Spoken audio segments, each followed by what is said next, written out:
Hello friends, welcome to today's session. Today I'm going to talk about design of three-phase induction motor.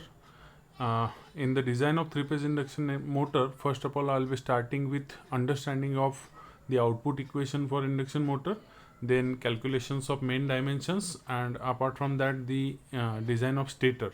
The rotor design part will be covered in the coming sessions. In coming videos, those I'm going to share with you. Then if we look at the output equation of three-phase induction motor, we could get it as Q is equals to C0 D square Ln. The unit may be no doubt in kilowatt. If we look at the terms, those are present here. I could say D is diameter of stator, L stands for length of stator, C0 is output coefficient, and which is generally given by L1 BAV AC kW. In this equation, BAV will be again specific magnetic loading, that is known to all of us. AC is specific electric loading. kW stands for winding factor for induction motor. We need to understand this is different from what we have discussed in case of transformer. In case of transformer, kW term was there and kW was window space factor in case of transformer, which for the induction motor becomes winding factor. Detailed meaning of which we are going to cover in coming time. Then we also have the formula with the relation between kilowatt and HP, horsepower, that is Q is equals to HP into 0.746 divided by efficiency into cos pi, which is power factor. Cos pi is power factor known to us. Then in this equation, that is the output equation we had. From this equation we are supposed to calculate the value of D square L. All the other terms we need to take on other side, and D square L term will be on one side. Once we calculate the value of D square L, then our work is to separate, or our work is to calculate the value of D and L separately. While calculating those values, we need to use the ratio L by tau, where L will be calculated by using the relations between L and tau, where we need to understand tau here is standing for the pole pitch. Friends, I hope everyone is knowing now what is pole pitch. Pole pitch, you can say simply, is the distance between two poles. Am I right? So pole pitch will be the distance between two poles represented with tau, and we are talking about the stator. We are talking about the stator winding of the transformer. So pole pitch, all those things, I hope you can imagine what I am talking about. Then the relation for different designs between L and tau are given. L by tau is equals to 1 for good overall design. If you are designing the motor for good overall design, then it is 1. Then it is between 1 to 1.25 when you need good power factor. If your aim is to design the motor for good power factor, then this ratio becomes 1 to 1.25. Then it is equals to 1.5 for higher efficiency. If you are designing the motor for higher efficiency, the ratio becomes 1.5, and it is 1.5 to 2 when you are designing the motor for overall economic design. When you are thinking of overall economical design, then this will be the case. So I hope when we got the value between the ratio L and tau, that is L by tau value, when we decide or when we got, then it is easy to calculate the value of D and L, as we have two equations now. One will be the equation with starting with D square L, and other equation is between L and tau, is giving you the relation between L and tau.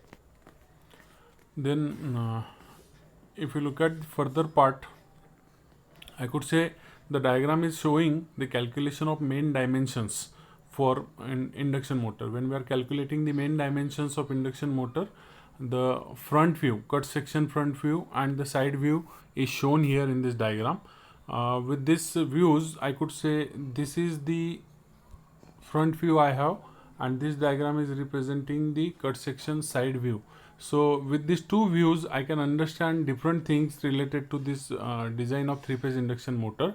Like if I look at, I have called something D. D, we said, is a diameter of the stator bore.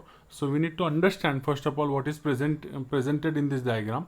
This is the representation. The innermost is the representation of shaft of the induction motor, which is also shown in the side view.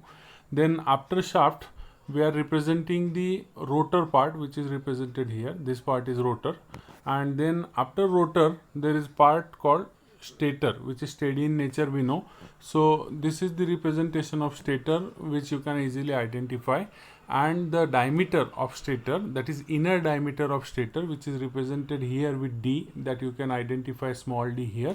This small d is representing the diameter of stator bore, we need to understand. And in between stator and rotor there must be definitely some air gap, so that air gap is also represented here. You can easily identify the air gap. In the side view these things are very easy to understand. See, this is the central line which is shown, is the axis for the motor. Then this could be a shaft, representation of shaft we have. Then after shaft we have the representation of rotor part, which is shown here. This part is, this complete part is rotor, which is represented here. This is the complete rotor. Then in between rotor and stator there is some air gap. This is d, you can see, you can identify d, which is shown here, and this is the representation of stator.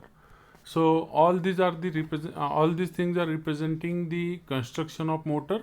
And there is some relation also. The length of air gap is given by del, which is generally equals to 0.2 plus square root of dl. D and L are in meter, and we all are aware what is D and what is L now. The above diagram explains it better. Everyone must understand now with this what is D and what is L. So then moving further in the stator design, first of all we will be starting with deciding what shape of the stator slot we are going to use.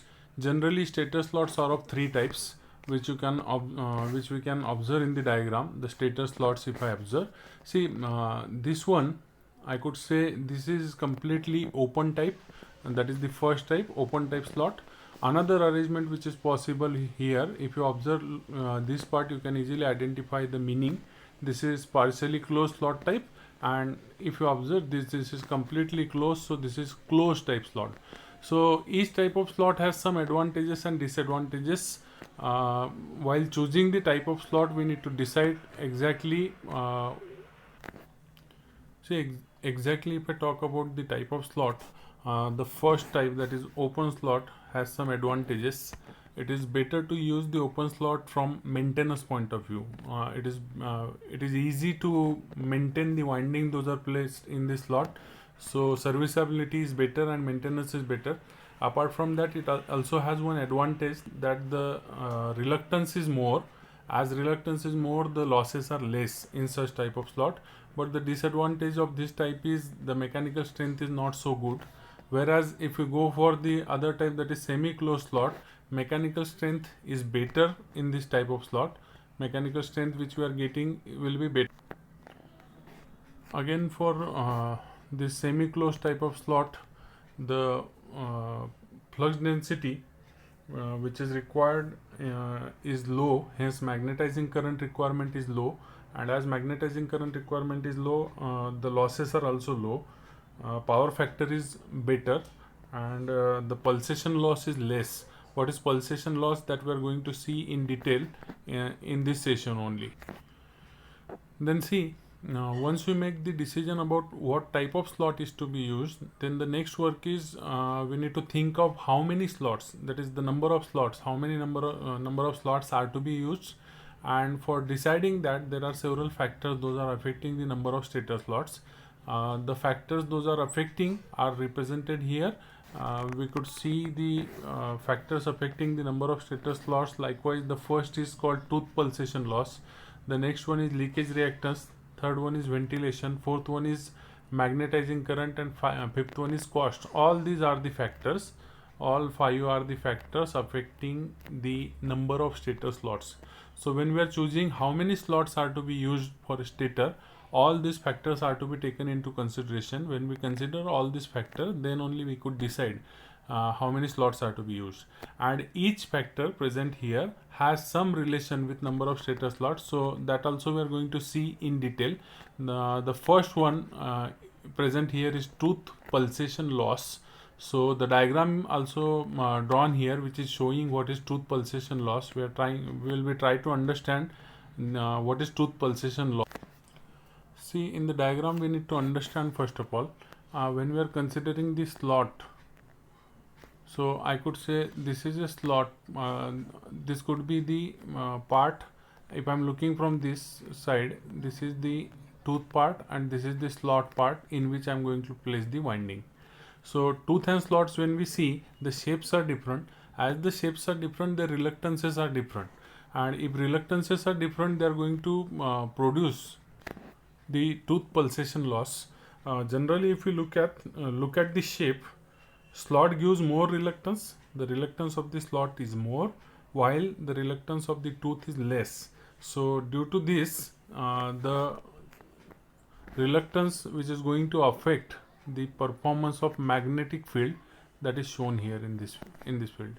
As reluctance changes, the magnetic field changes. So magnetic field is not same everywhere, we could say, and that is going to affect the performance of motor. So what can be done to improve upon this situation, or what can be done to avoid tooth pulsation loss?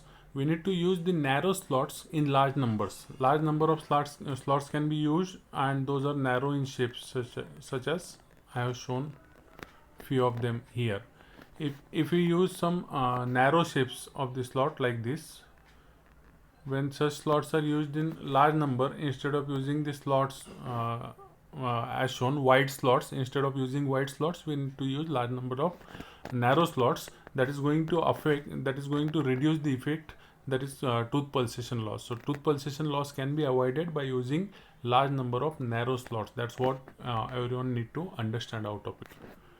The second factor which is going to decide the number of stator slots is leakage reactance. Generally, we need to understand, when number of slots are increasing, see what I said, when number of stator slots are increasing, then insulation which is placed there inside the slot is also going to increase.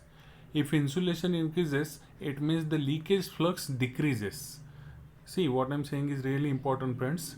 If number of stator slots increases, insulation increases, insulation required there. If insulation is increasing, leakage reactance decreases. And if leakage reactance decreases, I could say leakage reactance and the number of stator slots, they are having some relation. What is that? When we are increasing the number of stator slots, leakage decreases. If leakage decreases, leakage reactance increases. So I could say both are directly proportional. There is the relation, number of stator slots are proportional to leakage reactance. When you are increasing the stator slots, leakage reactance also increases with increase in stator slot, and hence when leakage reactance increases, losses will be reduced. The next important factor is ventilation. Definitely when number of stator slots are increasing, we could say the size of the slot will be less, and they are not so thick, they are thin in nature. So a thin material is used to make large number of slots. When thin material is used, we need to provide some extra support. Some extra shapes are to be added in order to provide the support, in order to improve the mechanical strength. When we are adding this some extra support to the slots, definitely the natural ventilation which is occurring will be less, as the extra material which is provided or extra shapes those are added to improve the mechanical strength have been taken the place, and the total area which is exposed to the environment will be less. Hence heat dissipation will be less, and if heat dissipation is less, ventilation will be less or poor, I could say. The next factor is magnetizing current, that is factor number 4. The relation is very simple. Magnetizing current which is required here, magnetizing current will be more if number of slots are more. When you increase the number of slots, magnetizing current required for those slots is more, and that results in decreasing the power factor. Power factor will be less when we are increasing the magnetizing current. And magnetizing current, we could say there is direct proportion between number of stator slots and magnetizing current, and inverse proportion between number of stator slots and the power factor. That's what we need to remember out. No doubt the last and important factor, that is cost. Definitely when number of stator slots we are going to increase for a particular machine, the cost of the machine is going to increase. We need to provide extra insulation, extra material has to be used, the design has to be enhanced. So all these factors are going to affect on the cost. So as number of stator slots goes on increasing, the cost of the machine also increases. That's what is understanding out. See, the next important part in designing the stator, we have the equation with us, that is ES, which is S here is standing for stator. We need to understand the EMF in the stator, or the EMF which is present in the stator is given by the EMF equation 4.44 F phi m Ts kWs into 10 raised to minus 3, where Ts could be considered as number of turns of stator winding. kWs will be stator winding factor, which is generally 0.955 for distributed winding. Then phi m is the term, that is maximum flux, which is given by BAV tau L, and tau we know will be given by pi d by p. Tau term we also discussed earlier, so which is given by pi d by p. So from this equation, what we are doing in design is, from this equation we are trying to calculate the value of Ts, that is number of turns, how many turns are required for the stator winding, that will be calculated from this. Once we complete that, then moving further, we need to calculate the cross section, conductor cross section. Once we have got the number of turns are to be used, then the conductor cross section will be calculated as, first of all we will be calculating the current, stator current per phase, that is no doubt given by Q into 10 raised to minus 3 by ES. Then we also have the relation. Now if you look at this, this is again coming from the output equation. This will be generally, this equation is generally written from the output equation. Generally we know the output Q is equals to voltage into current into 10 raised to minus 3. So from that relation only it has came. I has become equals to Q into 10 raised to minus 3 divided by E. So this is the relation, everyone must have understood this. Then the current density del, which is given by current divided by area, that is also known to all of us, current divided by area, current density del. So from that relation we could say AS, area of stator conductors, is equals to current divided by the current density, and current density is to be considered generally between 3 to 5 ampere per mm square. The ampere per mm square is the unit, and unit we need to remember, unit is not ampere per meter, but it is ampere per mm square for current density. Then once we have reached up to this part, we have calculated the value of AS, that is cross sectional area of stator conductors. Then moving further, we'll be calculating further, that is stator slot pitch. The further part is calculation of stator slot pitch. So when we are calculating stator slot pitch, which is represented by YSS, standing for stator slot pitch, is given by gap surface upon total number of slots, that is simply pi d upon SS. Hence from this pi d upon SS, the next thing we could calculate is the total number of conductors, that is given by ZS. As we know, each turn is made up of two conductors. If you consider the turn of a winding, each turn, this is a single turn I have drawn here, single turn is considered of consisting of two conductors, 1 and 2. Then as we have three phase winding, 3 is taken into multiplication, 2 is taken because two conductors are there in each turn, and TS is total number of turns of stator slot. So by considering all these things, we can say I could say the total number of conductors per slot. See what is said. These are the total number of conductors. This is total number of conductors per slot, represented by ZSS is equals to ZS upon SS, which is 60, that is the calculation 60 divided by SS. SS is total number of slots. Total number of conductors, those are available, divided by total number of slots, that is going to give us the total number of conductors per slot, represented by ZSS, and ZS is no doubt total number of conductors. So moving further, Then the next part is design of area of stator slot. See, if we go through the different parts, if we go through different parts of the design, I will go back very fastly. First of all, we have started with which type of shape is to be used. Then the factor, those are deciding how many slots are to be used.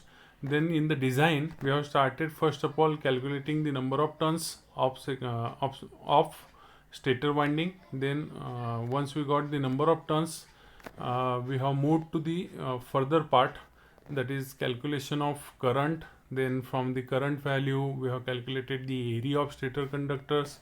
Then from area of stator conductors, we have moved further for the calculation of stator slot pitch. Slot pitch is again the distance between two slots. That's what we have calculated. Then total number of conductors per slot, how many conductors are to be placed in one slot. Up to this we have calculated the things. Now I am going to talk about the area of stator slot. When we are calculating the area of each stator slot, how that has to be calculated, that is given by area of stator slot is given by area of copper per slot, that is the numerator term, area of copper per slot we said, divided by the space factor. Now the space factor is again one of the important things. Space factor generally is given by total conductor area divided by actual slot area. See, we need to understand area of conductors plus area of insulation, that becomes equals to total slot area. The slot has insulation as well as conductors. When we are considering the total area of slot, that is utilized for two purposes, that is to place the conductors plus to place the insulation. And when we take the ratio of total conductor area divided by actual slot area, that is of the order 0.25 to 40. What does it means? It means out of the total area of slot, 25 to 40% area is only used by the conductors, remaining is the insulation. That's what we need to understand out of it. And then area of slot, stator slot, is given by area of copper per slot, which is simply ZSS into AS divided by space factor. For understanding this area of copper per slot, we need to go to the earlier slide. I need to go to earlier slide. For understanding this formula, what is ZSS and AS must be known to us. So if you look at ZS, we said ZS is total number of conductors per slot. See, total number of conductors per slot. Number of conductors present in each slot is ZSS. And the other thing, that is AS, other term taken is AS, small as. That AS is nothing but we need to consider, that is area of the slot. Area of copper per slot will be given by area will be given by ZSS, which we have considered. ZSS we have considered as total number of conductors per slot multiplied by area of each conductor. That the term AS is standing for area of each conductor.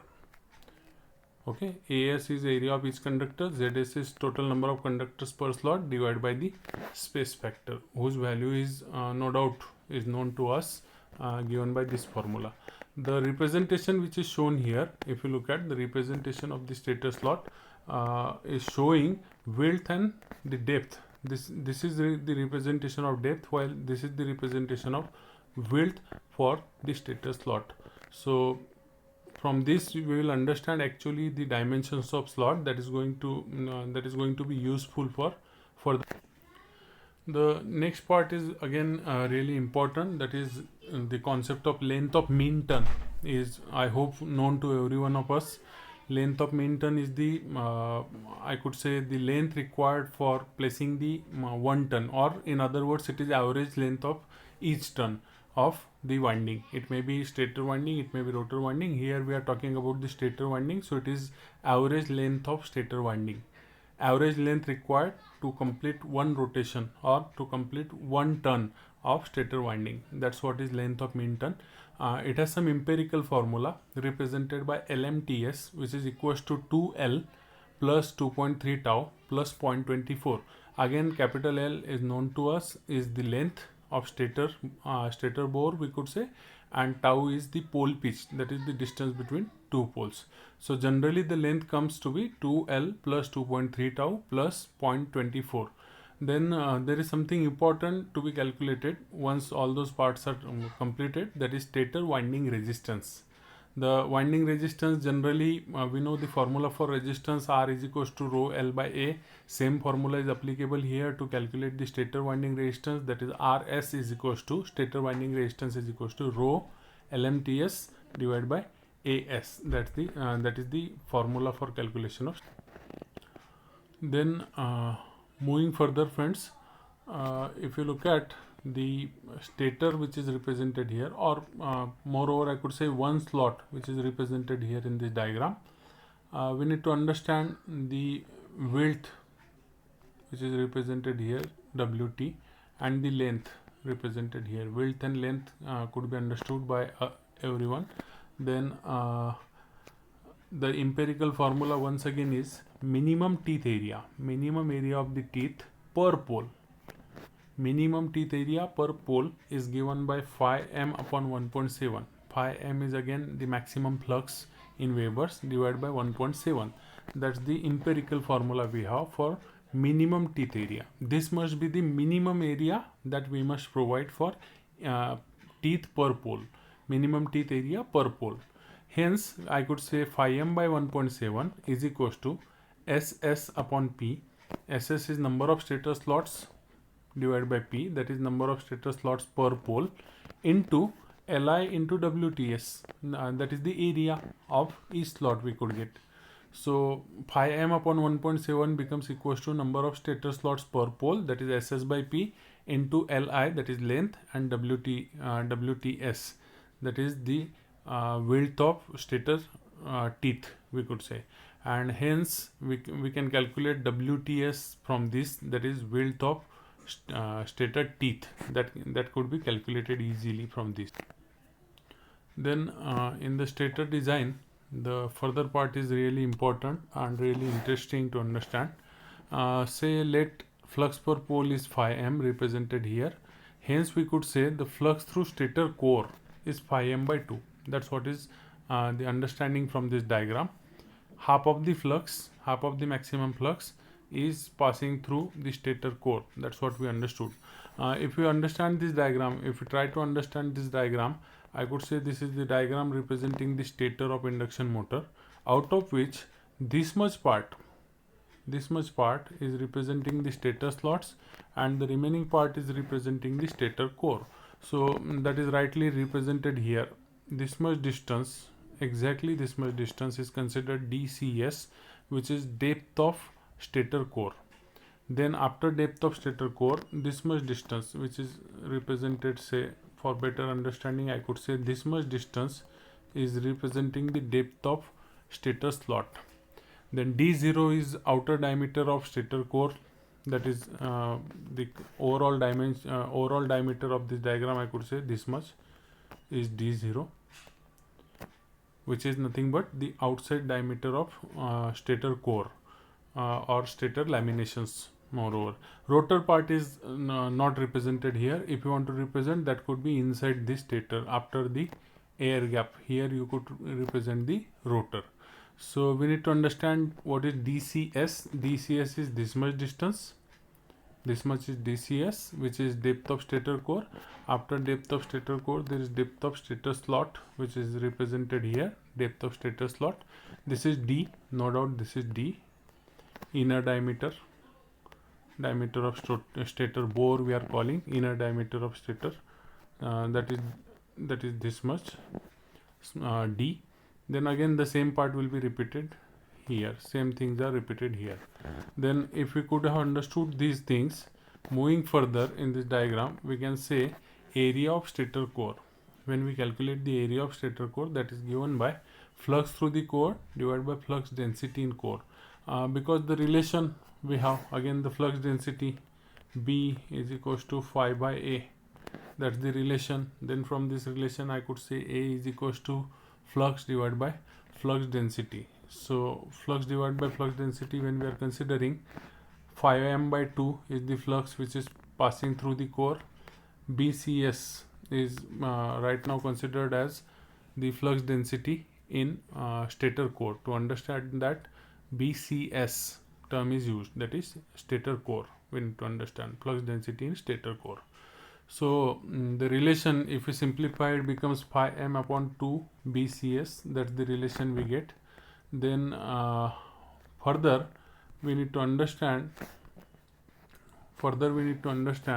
BCS is flux density of stator core, and it is always between 1.2 to 1.4 Weber per meter square. Generally the value of flux density is between 1.2 to 1.4 Weber per meter square. Then area of stator core is given by Li into DCS. What is DCS? DCS stands for depth of stator core, and Li stands for length of stator core. So length into depth is going to give us the area of stator core. Then DCS could be written as, from this area of stator core, I could say DCS could be written as DCS is equals to phi m upon 2 BCS into Li. So this formula is completely derived by the understanding of this area of stator core. For better understanding, I could say area of stator core, this is given by Li into DCS, and from that if I calculate DCS, I will get DCS is equals to A divided by Li. DCS is equals to A divided by L, and that is what is done here. You will understand once you put this value in this formula, and you write this formula as DCS equals to, then all things will be easily understood. Then moving to the last part of stator design, that is calculation of outside diameter of stator lamination, which is given by D0 is equals to D plus 2 DSS plus 2 DCS. DSS is known to us, is called depth of stator slot. DCS is again known depth of stator core. For understanding this, we need to again move to the earlier slide where the diagram is drawn.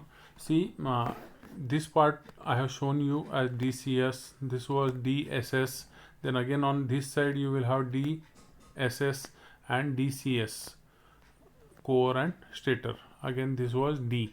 So if I easily calculate, if I look at this diagram and if I try to calculate it, I will find that the D0 value, which is the complete diameter of this structure, this was considered D0.